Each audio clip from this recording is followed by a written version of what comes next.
Hello, hello, hello, everyone. Mike Arnold here, co-founder, Pat Trading Partners, along with Bob Iacino. Gonna try to make it through this live stream this morning. Computer is in breakdown mode. So, mouse and trackpad just randomly stop working. Hopefully we'll get through this. Good morning, everyone. Good morning, Andrea. Happy Friday the 13th to kick off earnings seasons, Patrick. Yes, it is Monday is a holiday. Was trying to get the CME schedule in the Excel format I normally put up, and I can't seem to download it. It's just been one of those wonderful mornings. Good morning, Jacob. You're not going to get a circuit breaker today, Sean. Sorry. Yes, markets are pulling back. Banks released earnings. Did beats, but the guidance is absolutely horrible. And they're dropping. John, good morning. Happy Jack, good morning. Waka Waka wrecked. Donald, good morning. What do you mean, what's a good play for the banks? I don't normally give out plays. There's a couple double tops in them. If they trigger, they're good to go to the downside. So, morning, Dave. Tesla slashing car prices in, I saw UK and in the US, the Model Y 20% price reduction and massive downgrades. Yep. Now they're downgrading the price targets to like $130. That did a lot for all those price targets that were in the 200s to 300s. Good morning, Connor. I hate Windows. Can't stand it. Good morning, Anissa. Hey, Chris. Yes, it is. The markets are, the circuit breakers are during the trading session, but you're not going to get that anyways. Not off this bank earnings. You're not dropping 7% off the open. It wasn't that bad. So we have consumer sentiment coming out at 9 a.m. These are the preliminary numbers, and after that, it is a quiet day besides the rig counts. And then remember, Monday being a holiday, so no news on Monday. Tuesday kicks off with the Empire State Manufacturing Index, so not much there. Great. Everything's got problems today.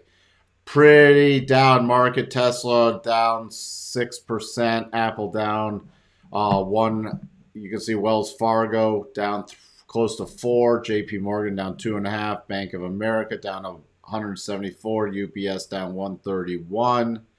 So pretty bloody morning for the banks. Actually, there's not many areas to hide right now in the market, so we'll have to check that off the open.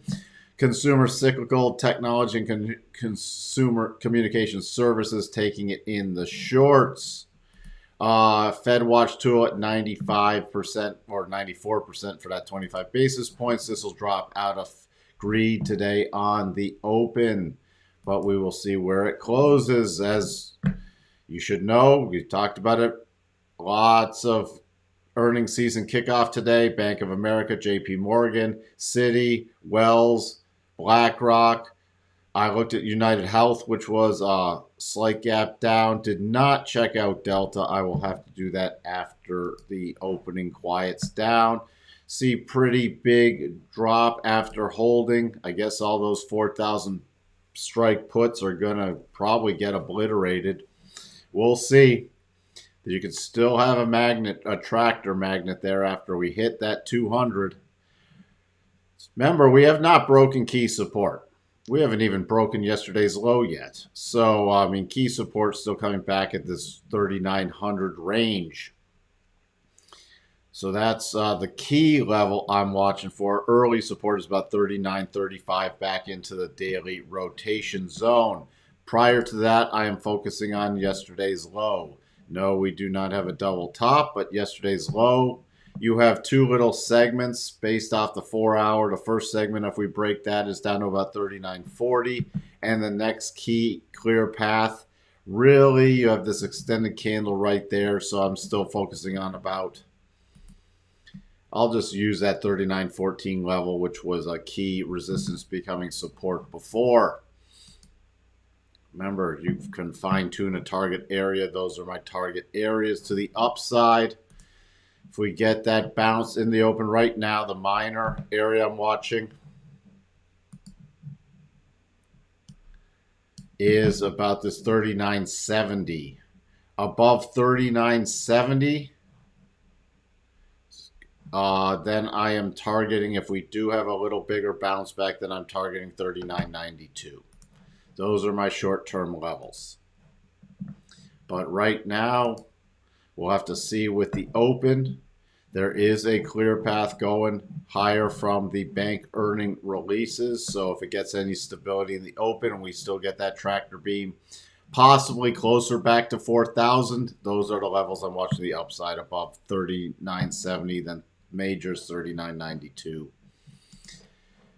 Let's see, where do we sit? Good afternoon, Charles. Good morning, Martinez. Lots of stuff between downgrades and price target slashes on Tesla. So, hey, Morel Palms. Good morning, options 22. The NASDAQ, again, not even back to yesterday's lows. So, key area, besides looking at yesterday's lows, I'm bumping this up just a bit.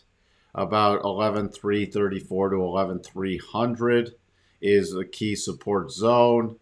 That's where I'm watching going into the early part. Really, until I'm going to bump that down actually below 11,334 to about 11,310 to 11,300. And that doesn't even take out yesterday's lows from the spike low of the CPI.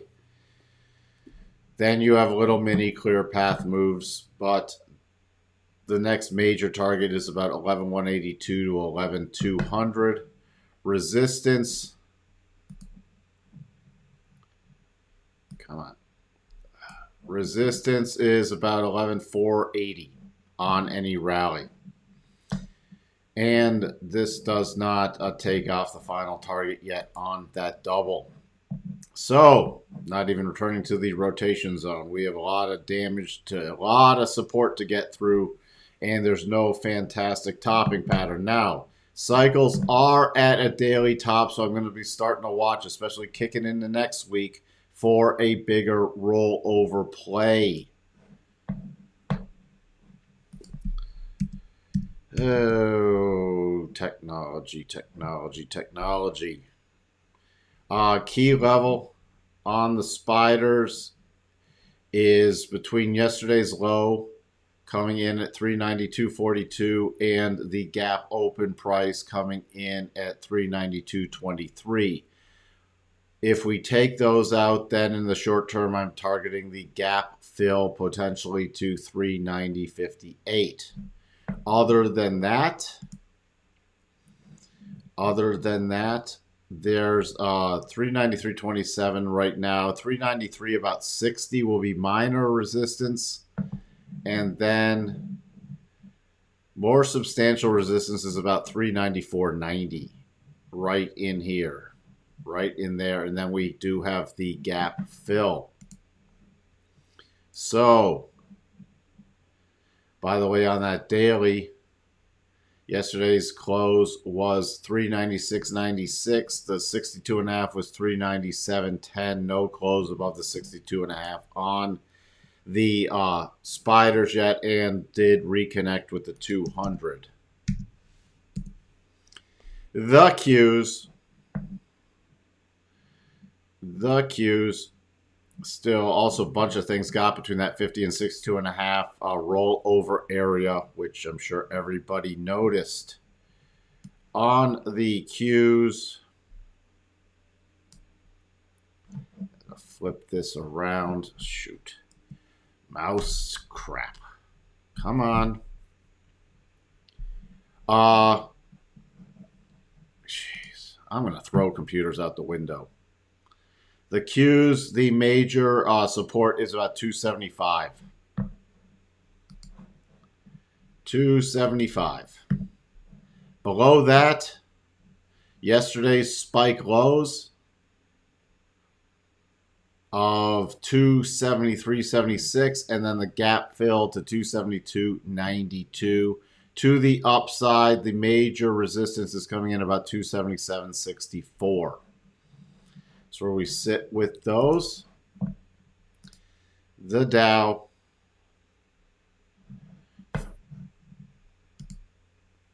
we had that. I pointed this out yesterday with the overnight price action. Really didn't kill it with the double, which we're getting to the end. Major support in the Dow about 33,965 to 34,000. So that's where I'm watching for any support into the open. We break below that. Then the next key target is about 33,950. And then we have right around 33,850. To the upside would just be a return. This is going to probably complete on the open, but the upside would be a return to about 34,200. The Russell,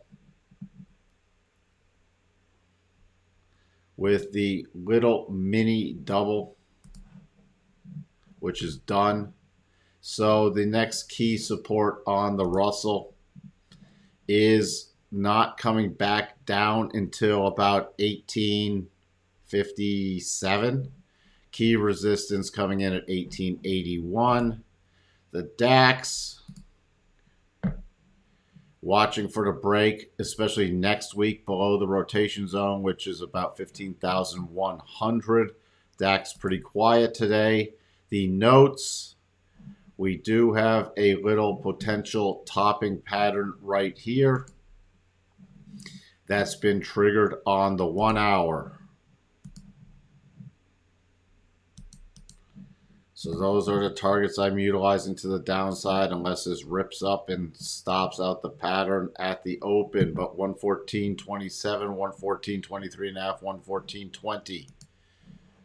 That's the only thing I'm keeping an eye on with the notes. Dollar index. Remember, we're starting to watch for a bottoming pattern in that. The only thing is this little mini right here. But I'm keeping an eye on a push higher towards the 102.50 area. Where else do we sit? VIX up slightly, but nothing substantial. Crude still holding up very, very decently. If we break above the 79.25 area, next target is 80.37, then 81.50. The only thing that makes me bullish in the short term beyond that is if it triggers a double. Otherwise, I'm watching for a more at least pause or short term pullback play. This is going to get interesting with the Japanese 10 years above the peg price again. This intervention just is not working. So we're going to keep a close eye on more breakdowns in the yen. We saw yesterday big sell-off, a reversal from the rotation zone, and then follow through so far today. Remember, for anybody trading this, 127 about 40 is my next key area before the 124.54. There is a fair amount of support between 127 and 127.40 in the short term. Euro, just watching for a pullback first to the daily. There's no major topping pattern just yet. So I'm watching for a secondary bounce at some point, but the only target lower I'm utilizing is about 107.40. Pound, not much going on. I'm just ignoring that for the time being. Bitcoin still roughly holding up between the 50 and the 62.5. So we'll be watching if it does put in a rollover play, especially if the NASDAQ weakens. Tesla, which could not get a hold anything sustaining above this 124.5. Gap down 116.25. Remember, this closing price back from the gap from Friday the 6th to Monday the 9th is 113.06. So that's the short-term gap fill target. And then we still have major support below that, about 108. To the upside on a rally, 118.75, and then would be at least the partial gap fill to the upside. But I would more so focus if it does try to fill a gap back to about 120 area. Jeez. It looks like we could be setting up for a more significant top next week, Chris. Yes.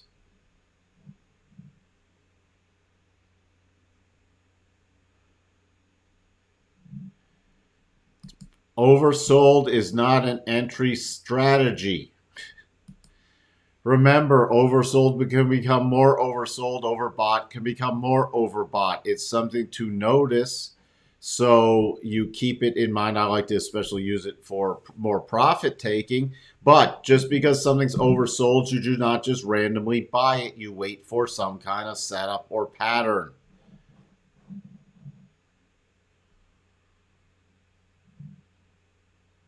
What is yelling? Oh boy. So yesterday we have inflation's magically going away. Now inflation's a magical concern. Everything's just insane. That's why the same thing yesterday was, look, let's buy everything because inflation's magically solved and the Fed should just pause. And today, oh, well, wait, inflation's still a problem.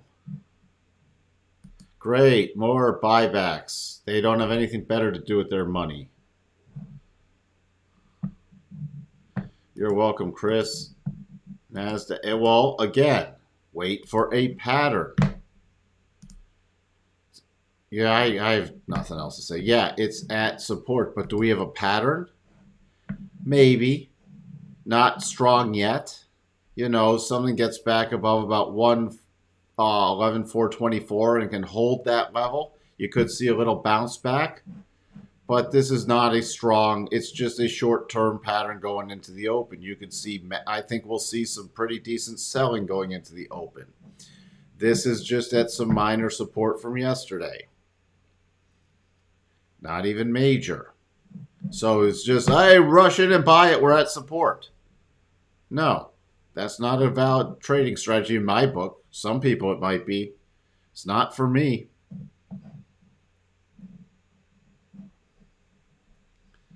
What else do we have? I think I went through everything. Just peek in at some banks. Then I got to get back to figuring out what's going on. This technically turned into a triple, by the way, the Bank of America. But you're going into an advanced clear path move, so I'd be focusing on any breakdown about 32.65 area. So funny how stuff stalling out against the 200.